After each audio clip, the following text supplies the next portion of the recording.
Hey everyone, it's me, Coach Z. I help aspiring and newbie virtual assistants or startup freelancers identify their key services and soulmate clients so they can start and grow their freelance business. And today we have a special guest in the house.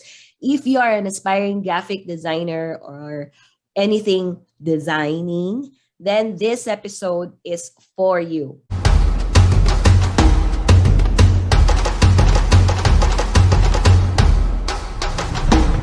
Hey everyone. So today I have somebody here to share her knowledge, her wisdom, her skills when it comes to designing. And this is someone who is so close to my heart because one, she's one of the first few virtual friends that I met on Instagram. The one of the first enrollees or the first batch of my Instagram VA course. And she is also my one-on-one coaching client. Wow, siya na lahat.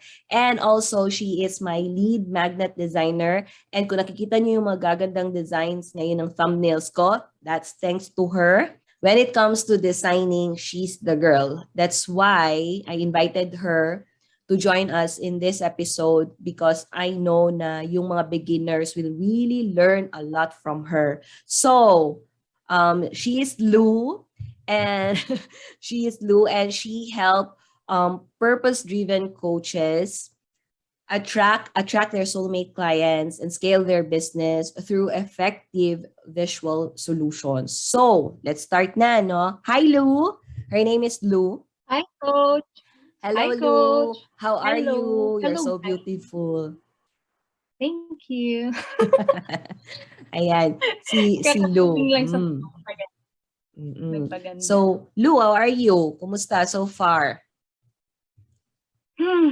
So far, super good kasi I just finished my Instagram content. I think 20 posts. Wow. Manual talaga. Manual yung content calendar ko. Ang galing. Kaya sobrang happy ako today. Okay, so let's talk about you muna. By the way, if you are watching this, listen to what Lou has got to say muna. And then later on, she will be sharing with us a presentation to help you design not only better, but faster using Canva. So very interesting. Para sa lahat ng beginners, newbies, kahit ako, makikinig ako nito because I know this will be very helpful. Okay, Lou, tell us more about yourself muna. How did you start as a graphic designer? So, I actually started as a VA at first, general VA. And then, yun nga, parang jack of all trades, master of none talaga. But then, when I became, nung maging nanay ako, no, last March 2021, syempre, naging limited na, sobra yung time ko. Like, parang 2 to 3 hours a day na lang ako makapag-work. Kasi nga, ako talaga nag-hands-on. So sabi ko, parang na-burned out ako. Sabi ko, I need to really niche down. And so yon, design talaga yung nag-stand out sa akin. Like, and then naisip kita bigla talaga, Coach, parang parang yung universe talaga nag-align sa atin na bigla ko, oh my God, super, talaga ako, balik ako sa profile mo and then click ko talaga yung kung available pa yung private coaching. Kaya sabi ko, kailangan ko talaga si Coach Z. Kasi I've tried, parang ang dami-dami ko ng course na online, trinay. Hindi ko matapos-tapos kasi nga wala talaga akong like accountability partner and parang hindi kasi ako yung ma-share like yung mga in-enrollan ko naman na mga course is may mga Facebook groups naman na may mga discussion, ganun. Pero hindi talaga ako like yung pinapublic ko na yung mga questions ko or So yun talaga yung nag-push sa akin na sa'yo. And syempre, dahil din sa super galing mo talaga, na-discover ko talaga na graphic design is what's really in my heart, and makakatulong talaga ako kasi nalalaman ko kasi sa mga discovery calls, hindi na ako yung, kumbaga yung super interested talaga ako malaman yung pain points ng client, if matutulungan ko ba really, if yung services ko ba na 'to is yun talaga yung makakatulong sa kanila. So yun yung so I know na ito na yung parang may vision na talaga ako na roadmap na hindi talaga ako napapagod na or what, kahit mag-design ako buong araw, gabi, you know? So yun talaga, yun yung nakapag-lead sa akin kung saan ako ngayon, nasa design niche na talaga ako. Yun. So, nasa ano na talaga, no? It's in your, innate na sa'yo yung love for design. Kaya na Yeah. pursue mo siya. Since teenager pa talaga ako. Oo. Oo. Di ba nakakatuwa na kung ano pala yung parang gustong-gusto na natin gawin ever since, we can actually turn that into a service. No, na pwede natin i-offer. Ako talaga, I'm really, I would really tell you na ang galing talaga ni Lou. Wala ko masabi sa kanya pagdating sa designing. Only fan ka talaga. Hindi, kasi talaga, kasi you understand yung ano yung magandang design for each of your clients. Depende sa brand nila, di ba? So, ngayon, Lou, I'd like to ask you, why do you think graphic design is a good service or a good niche to offer? First of all, kasi ako nagre-research din ako kasi nga 'di ba, for how many years nag-start ako mag-freelancing 2018, and I've been so confused kung ano kasi yun yung problem, hindi ako nag-a-upskill, like nakokontento na lang ako sa na happy na ako na ito na yung ginagawa ko, and then yun nga nung makita ko yung ibang freelancers na nagkaka-premium client, no, hindi naman sa ano, pero like yung alam mo na nag-i-enjoy sila sa ginagawa nila. Like on the first place, ito naman yung reason, 'di ba? Na parang pinaka main reason na I chose freelancing, to be happy, to be free, you know, to have creative freedom. Kaya nagsi-search talaga ako since 2018 na kung ano yung mga in-demand na mga skills as a freelancer. So ilang blog articles, ilang blog posts talaga yung nag-indicate na graphic design included talaga siya sa mga top skills anywhere. And graphic design is a very broad field. So super dami talaga. So marami kang options.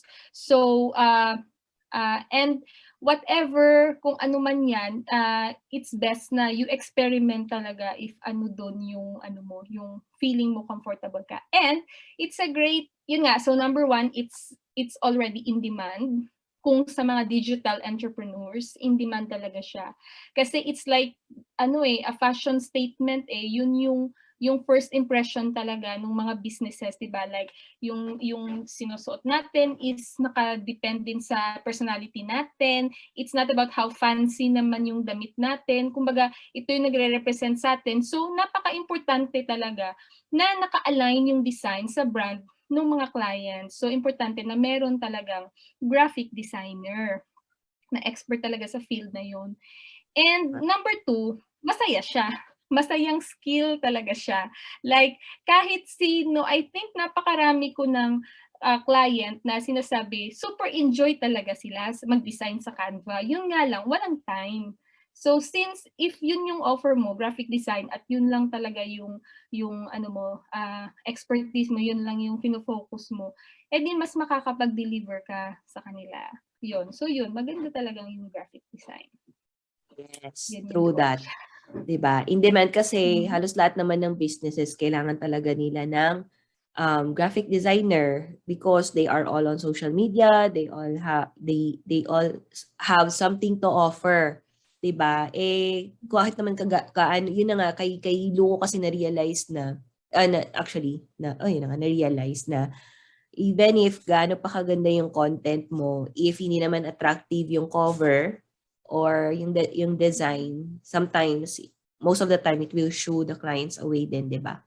So, that's why maraming clients ngayon na naghahanap ng graphic designers kasi nga, sila yung mas nakakaintindi ng kung ano yung perfect design, di ba, to attract their ideal clients. So, it's really a good niche kasi nga in demand, and then whether the business owners like it or not, kailangan nila ng designers to help them. At saka, it's also di ba, a service na clients are willing to pay premium as well. Kasi nga, lalo na pag wala silang time, wala silang creativity, no? So, yon.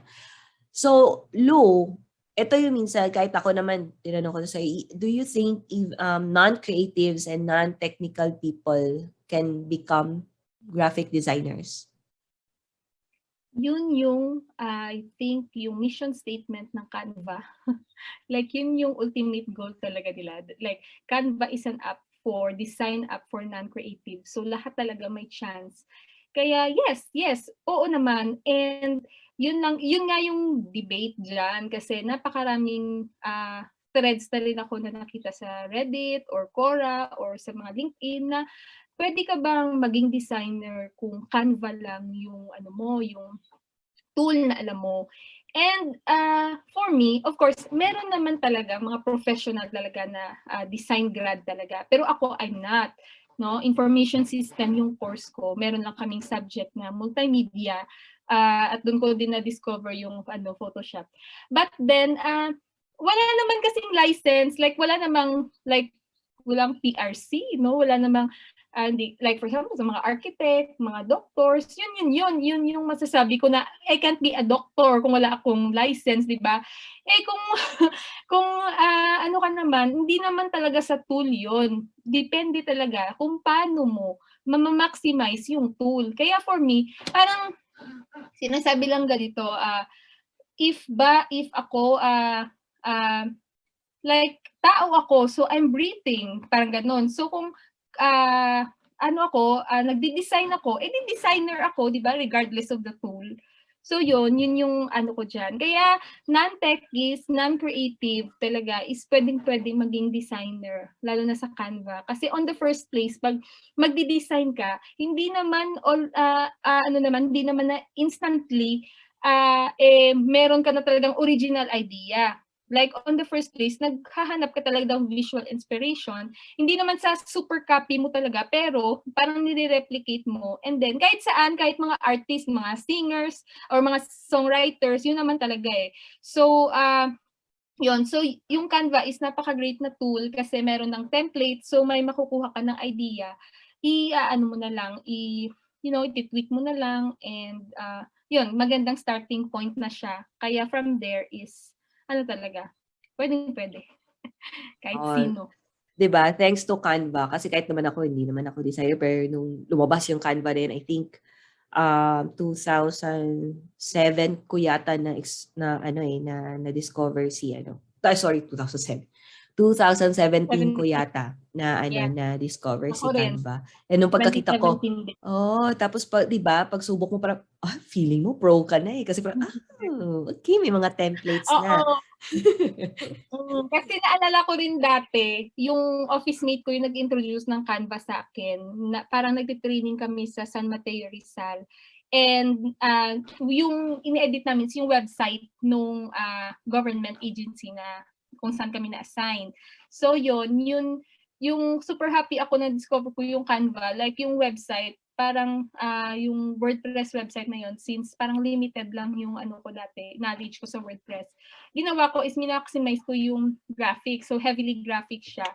And then yun, yung parang, wow, makakagawa ka pala nito, kahit Canva lang yung tool mo, hindi kailangan super bongga. Kasi ang mahal-mahal ng Adobe Creative, Creative Cloud, Photoshop, InDesign, super mahal. Kaya, ayun, Canva talaga is, tsaka Coach, kahit, pinapromote natin yung Canva. Pero, kasi, kahit sinong business owners, di ba, yung client, sila mismo, mas preferable sa kanila yung Canva kasi sinisimplify talaga yung lahat. Like, yun yung maiintindihan nila.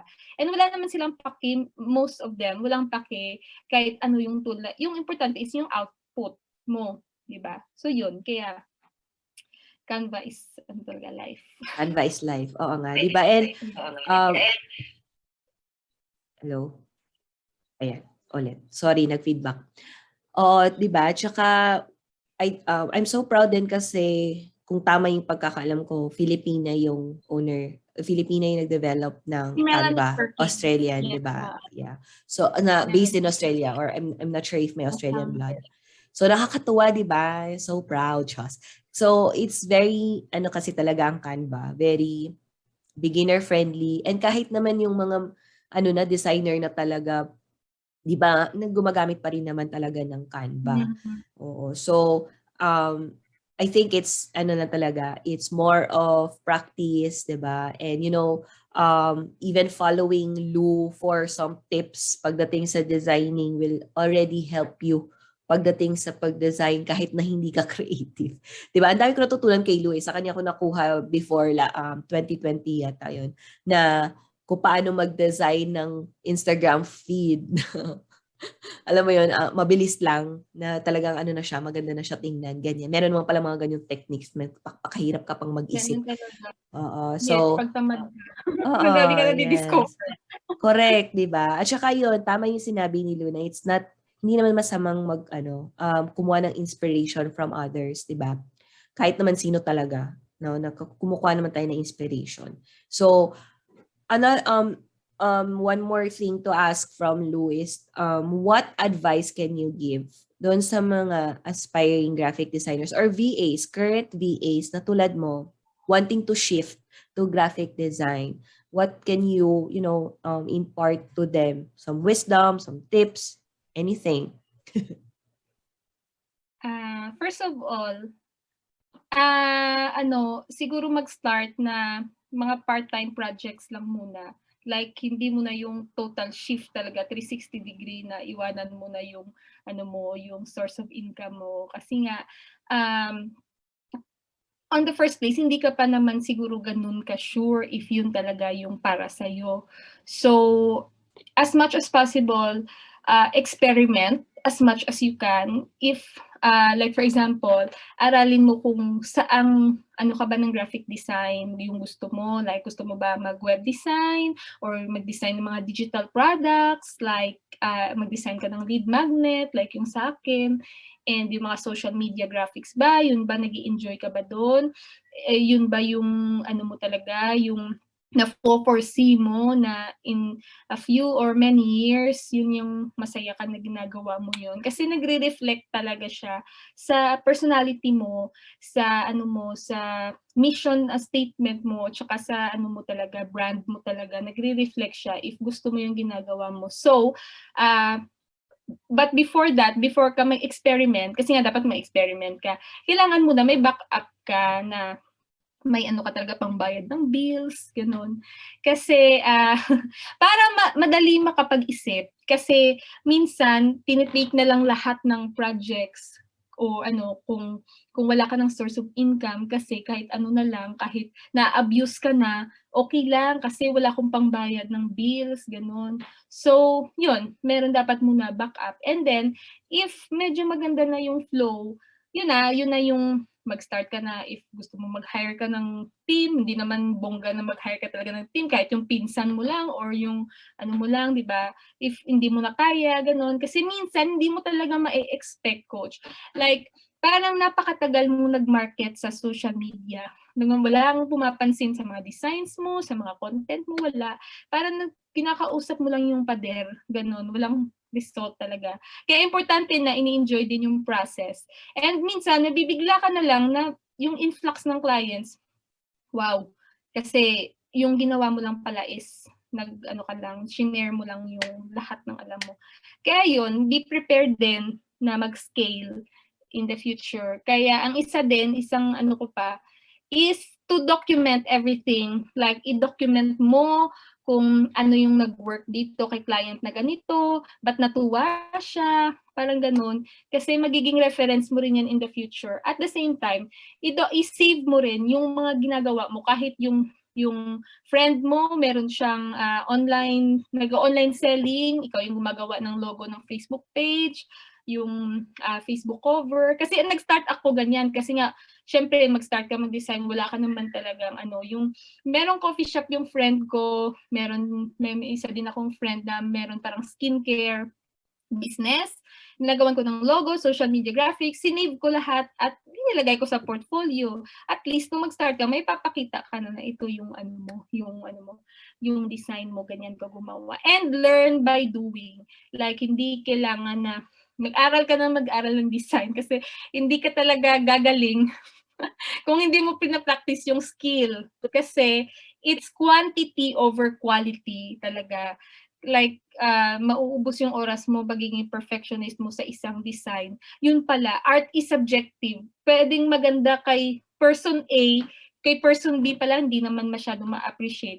Pag hindi mo siya i-show off or ginawa, pini-perfect mo lang siya, hindi ka makaka-receive ng feedback, hindi ka magi-improve. Kaya learn by doing talaga, take action talaga. Kahit feeling mo ang pangit, sige lang, i-post mo lang sa mo. Filler ka lang na I love my design, it's ganun. Parang feeling ka lang. Feel mo lang na ikaw yung maging idol mo yung sarili mo kasi doon ka kukuha ng confidence. Not too much naman na parang nag-show off ka na super proud ka talaga na parang ang yabang na ng dating. But parang maging confident ka lang na And pa ba? Practice communication skills din kasi on the first place, graphic design is visual communication. So kailangan is hindi naman kailangan perfect English mo. Dapat alam mo lang yung mga correct na tanong sa client para hindi maubos yung oras niyo pagre-revise. Yun. Kasi na-notice ko if mo siya, meron kang process, yun din yung maganda, dapat may process ka din. Kasi if may process ka, nag-research ka, in-understand mo yung brand ng isang client, mas madali mag-design. Kesa nga gawa ka ng super daming options at walang research, mas puro revision na lang yun. So yun. Experiment, learn by doing, and practice communication skills, marketing din, medyo marketing, yung feeling ka lang dyan sa Instagram. Kita mo naman sa Instagram, feeling ako na parang expert, di ba? Pero minsan di ko naman alam ginagawa ko, pero okay lang. Lahat pag may malaman ako, share ko agad. Kahit hindi ko alam kung ma-appreciate ba yun o hindi, sige lang. And nagugulat na lang ako na may magdi-DM na sa akin and yun nga, nag-discovery ako last time. And sabi niya pala, sinisave niya yung mga post ko. Sinisave niya. Pero as in, wala, hindi nagko-comment, hindi nagla-like, sinisave lang. Parang stalker lang ba? Ganun pala. So, wag ka ma-discourage. If feeling mo walang reaction, wala ka masyado follower. Kasi may nabubook ako na 2 client, 44 followers pa lang ako noon. Kasi nga, yung hinahanap nila is yung person na real, authentic, ganun. Yun lang pala yung hinahanap nila. Kahit hindi ka naman super galing. Ako hindi naman ako magaling talaga. Feeling lang. Ang galing mo kaya. Feeling lang. Ang galing mo kaya. Coach, as in, show up lang talaga and go, create lang. Kasi minsan na-focus tayo sa pag-aaral, paghahanap ng client, nakakalimutan na natin yung creativity. Kaya maglaan talaga ng oras na mag-upskill and yun. Yes, tama, diba? Talaga, dapat kung pwede lang mag-design ka, from time to time mag-design ka, diba? Kasi that's the only way lang din talaga na mapakita mo sa ideal clients mo or potential clients mo that you can really design, diba? Mahirap naman na you tell everyone that you design but they don't see any of your designs. So, katama yung ni Lou na hindi rin naman pagdating sa social media, hindi sukatan yung ilan ng followers mo. No? You can actually convert your followers into paying clients kapag continue ka lang sa sa pag-post mo, sa pag-share mo ng content and i-showcase mo 'yan kasi nga kung lalo na pag nag-umpisa ka pa lang, yung Instagram account mo or yung your social accounts mo, yun ang actually ang magiging portfolio mo, 'di ba? Yun yung ipapakita mo doon na this is how I design and everything, and then you will really attract those people na gusto rin nila yung ganung klaseng designs. But the good thing about Lou kasi is that even if yung client kasi kunwari pag meron siyang gustong hingiin kay Lou na klase ng design, yung vibe, yung vibe, yung brand vibe, makukuha niya. That's why yun ang isabi niya na importante yung design process. Kasi mahirap na magde-design ka out of nowhere lang na parang nag-assume ka lang na okay, ito yung magandang design para dito sa client na to. Without really understanding kung ano yung brand ng client. Kaya maganda yung process din ni Lou actually. Kaya gustong-gusto na-appreciate ko talaga kasi nga, di ba, marami akong napagawa kay Lou. So, in terms of design process, di ba, in terms of design process, talagang i-guide ka niya para mabigay sa'yo yung talagang kung anong gusto mong makuha na design, di ba? That's why minimal to no revisions talaga ako most of the time kay Lou. Kasi kuha niya na gets niya na kung anong gusto kong design, anong gusto kong makita sa thumbnail, sa lead magnets, sa mga downloadables, mga ganyan, even the website and sales pages. So, yun ang lang talaga doon pagdating sa graphic designers, mga aspiring designers. Ayan, i-follow nyo si Lou kasi marami kayo matututunan even following her Instagram account and then, checking out her landing page or mini website niya. Marami ka nang makukuha na sa kanya na ideas or inspiration. That's why you can also find the link sa description if you want to know more about her or to learn from her, 'di ba? And if you are a client needing some help, then of course mas maganda you better check the link in the description then. Ayan. So I hope you learned something and nakakuha kayo ng inspiration and wisdom from Lou. But that's not all. Hindi pa nagtatapos dyan, no? Because after this, merong ang presentation si Lou na pinipare para sa inyo and it's, if you won't watch it, sayang, no? Kasi ang dami niyo matutunan. 8 tips, di ba, Lou? 8 tips to design better and faster using Canva. Oh, di ba? Hindi nyo kailangan ng Photoshop dyan, kung ano-ano pa dyan, ng mga tools, di ba? So, ayan. Lou, thank you very much for your time. Meron ka pa bang additional follow-up, tips or anything you want to say about your service maybe or about you? Go. Ay, idagdag ko lang pala, coach, kasi marami din yung not ayaw, pero parang hesitant mag-start ng designing or ganyang niche. Kasi sinasabi, ay, wala akong website, wala akong portfolio. Ako kasi, I'm poor. Hindi ako yung mayaman. Kaya lahat ng ko is free. Ina-abuse ko talaga yung ko, tinitake advantage ko talaga yung lahat ng free tools. And yung ko, i-check nila yung Instagram ko, yung link is nasa bio. Yung landing page ko, yung offer page ko is free from MailerLite lang talaga. Doon ako. And yun, sobrang dali, as in drag and drop lang talaga. Yun. So, parang free. Wag nang ubusin yung oras kung pagandahin super yung logo mo or yung kasi wala naman paki yung client talaga. If yung tool mo talaga is maraming free talaga. Kaya, take advantage lang yung free. Yan. So, yun lang. Wala naman akong masyadong promote. Maximize. Siguro yung freebie ko. Yung freebie ko na lang. Yes, sige. May is yung lead magnet design guide ko.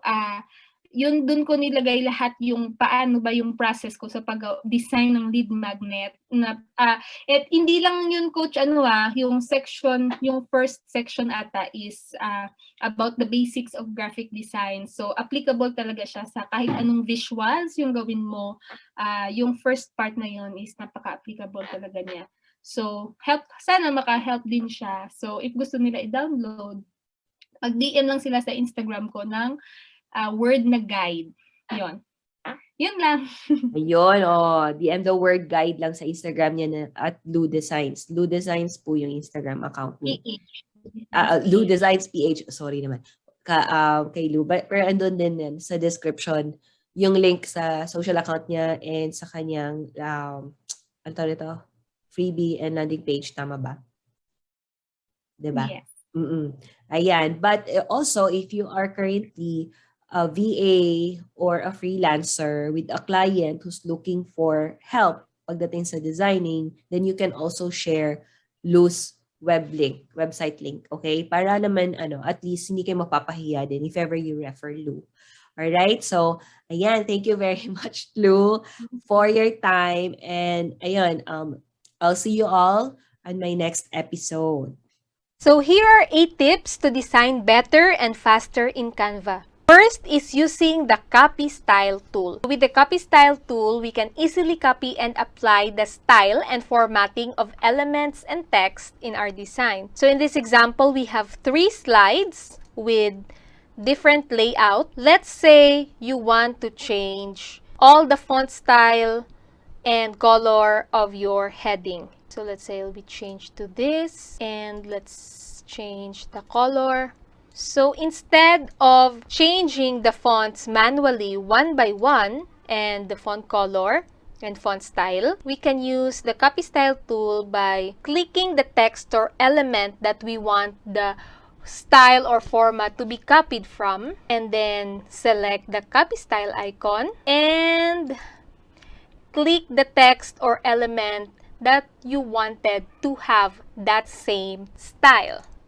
So see the magic there. Another tip is to lock the elements. So locking elements in Canva will help us avoid making unintentional changes to the elements that we lock while we edit the other parts of our design. In this example, let's say we already want this background to be fixed while we edit the texts here or move objects around here. So without unintentionally moving this rectangle, all we have to do is click this one and select click the lock icon over here. Now we can do whatever we want here.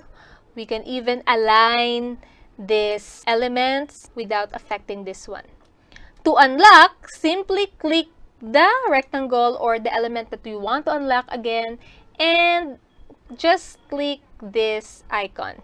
To organize our elements easily, my tip is to use the align tool. So here's how to do it. Let's say these 3 texts are related to each other.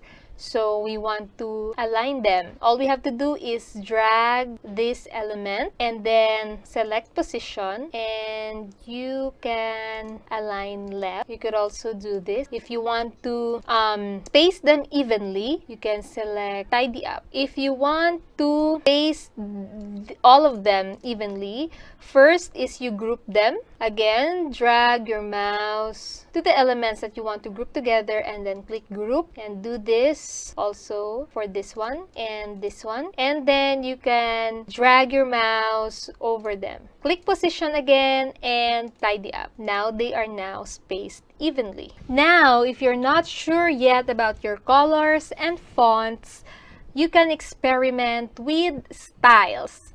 All you have to do is go to the left sidebar menu in Canva and select the Styles tab. Now, if you're a Canva Pro user, you can play around with your brand kit here. If you have several brand kits, you can easily switch them up here. But if you're using a free version of Canva, you could also have a wide range of options here. You'll have 3 options here. There's all, where you can easily change the font style, both the font style and color of your design. There's a lot of options here. And you could also, if you select colors, you can find different colors. And of course, fonts. With fonts, you can find different font combinations. So if you have that creative block, or if you just try different things together, experimenting, style feature is really helpful for you. So let's try this one, for example. When you click that, it automatically changes the colors in your design. Another great feature is that when you hover your mouse pointer, you can click shuffle to shuffle the color combinations. See, that is very exciting. Now let's try the fonts. When you click this one, or when you click any of this, it will automatically change your font combinations. So the first line would be your heading, and the second line would be your body text. Now another great thing is that you can apply that to all your pages. So when you click apply to all pages, all of your font combinations will be changed automatically. So when you click this one, the font combination, both the font combination and the color combinations will change.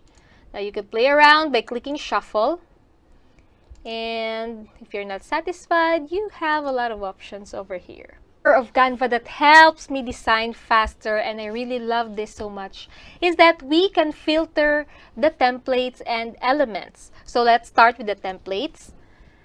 Let's say you already have a brand color. So this is your brand color, for example. Let's copy the code. This one, let's copy. And then you want to select templates that have not really exactly, but almost the same color with your brand color. So all you have to do is click this filter icon over here and select the plus icon to add a new color and paste your brand color hex code. Click apply and the magic happens. Then click apply filters. You could also filter the language. So let's say your client wants it to be French. So you just select France and apply filters. Now, all the templates would be in French. For the elements, we can filter, let's say we search for frames. Enter. Now, when we click this filter icon, we could filter them by color. We could also do the same with your brand color. We could paste your brand color here. You see, it will be filtered by color. And another great thing is that in these tabs, when you select photos, all of the search results will only return photos. And when you select graphics, it would all just be graphics. Videos, it would all just be videos. And this is the best part. We can filter the element if they are free or if they are just only available for Canva Pro version, because I have an experience that I was using a free version of Canva and I accidentally used a pro element or premium element, and then when I downloaded, I don't know what happened, why I didn't notice, but I downloaded the premium element, so I was charged by Canva. Now, this is a total game changer, because if you're using free version of Canva, just select free here or tick the free checkbox and apply filter, and all you can see are free elements. Achieve a unified or consistent look across all your designs, or to make your designs look branded, you should use a brand kit. Now, brand kits are only available in Canva Pro, but if you're using a free version of Canva, don't worry, I have a solution to that. And I'll share that with you in a little while. So in your home dashboard, select brand kit. So to add a brand kit, just click this icon, add brand kit, and let's say name your brand kit tutorial. Let's name that one. And you can upload your brand logos here. Then you can add multiple color palettes. So let's say this is our primary palette, and you can add different colors there.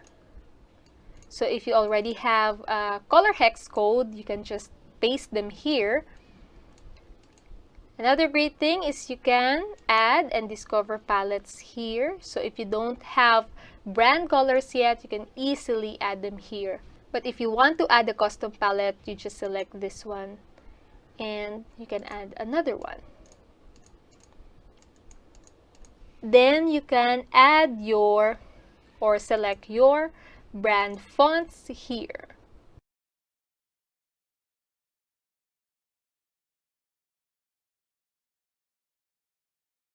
You can also upload your own fonts by clicking this button, upload a font. If, for example, you upload a font, you can find them in this tab. What the brand kits will do is that, let's create a design. Let's say Instagram post. And let's select a template here. So this one, for example. No, let's try Valentine's Day. And then you can find that brand kit when you want to change the font style or colors. You can select your brand kit here. So here's the brand kit that we created. And change this to your brand font. See? You can easily change that, and you can also easily change the color by changing this.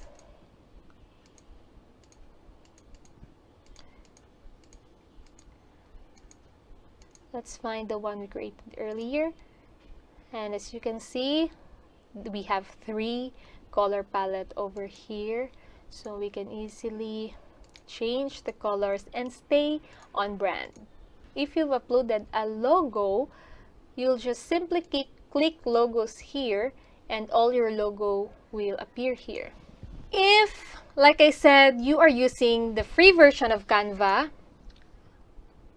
and you can't use the brand kit, you can actually use the brand style guide template that I will share with you for free. You can download this by clicking the link in the description box below. So this is the brand style guide. A brand style guide is a more comprehensive or more detailed version of your brand kit. Now, it's like your design manual or brand manual. So we have here, actually with the brand style guide, you have your mission and you have your, your brand foundations, and then you can add your mood board, your colors, your fonts, and even your the design elements that you're using or the stock photos that you're going to use. You can set your own rules here, and you can change this to your business name, and of course you can change the colors to your brand colors or brand fonts. You can easily change them. So once you already have your colors here, you already set your font name here, every time you design, you just open this brand style guide and simply copy the color hex code and paste it to your design. And of course, the font, you could also easily copy them and paste your design. That way, you don't have to memorize everything. Memorize your color hex codes, of course, and maybe copy them from anywhere, like your notes or whatever. If you have your brand style guide, you can have them all in one place. And another thing is that you'll be guided what stock photos or elements to use, because you will set your own rules here. Like for example, you can add here that your stock photos should be minimal or it should be feminine. You can add them here. That way, when you search for stock photos, you already have a guide in your mind because you already have indicated them in your brand style guide. Using brand codes. So what are brand codes? Brand codes are unique identification codes assigned to a specific Canva creator. When you search for that brand code, all the photos and design elements owned by that creator will be the only ones shown in the search result. So to find the brand codes for a specific creator, so let's say you want to find the same design elements from one creator to achieve a cohesive or consistent look, just search for a particular element that you have in mind, let's say floral, and then click these three dots, hover your mouse to that element, click these three dots over here, that icon, and click the link view more by creator name. So when you click that, this brand code will appear. So my tip is you copy that brand code and paste it maybe in your notes app or your notepad, and then because as you've noticed or as you can see here, elements of the same creator have a very consistent look and feel. So if you want to achieve consistency, I suggest taking notes of the brand codes, and then like mine, for example, I have here in my notes app all of the brand codes that I love, so I actually label them. For example, I have here simple minimalist frames and abstract shapes. So this is the brand code for that.